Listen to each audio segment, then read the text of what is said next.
पण केवळ मराठी माणसाला आवाहन केलेलं आहे. बघा, जे मुंबईकर आहेत, जे स्वतःला महाराष्ट्र आपलं राज्य मानतात, त्या सगळ्यांसाठी हा आनंदाचा आहे. भाजपसाठी किती मोठं आव्हान उभं करू शकतो? भाजपचे आम्हाला आव्हान कधीच नव्हतं. सत्ता आणि पैसा सोडून ते त्यांचं कसलं आव्हान हिंदी में बोलिए. दोनों भाई आए कांग्रेस आणि साथ शरद में, पवारांना नंबर नहीं सोबत डिक्लेयर किए, घेण्याबाबत नंबर नहीं डिक्लेयर किए, दोनों ने नंबर नहीं डिक्लेयर किए, सीट शेयरिंग के कितने क्या होगा? क्या करना है? हाँ, नंबर शेयरिंग जो होता है वो व्यापार होता है हाँ। राजनीति में. आपको इतना जो व्यापार है, यहाँ भाइयों में व्यापार नहीं है, ये एक फैमिली है. समझा?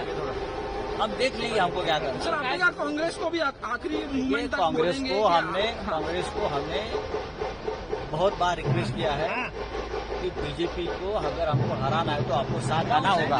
शरद पवारांना सोबत येण्याबाबत तुम्ही या संदर्भात नागपुरात होता जेव्हा कोण बोलत होतं की इंजिनिअरिंग तेव्हापासून कोण बोलत होता, काय भावना आहे तुमच्या? आनंद आहे सगळ्यांसाठी.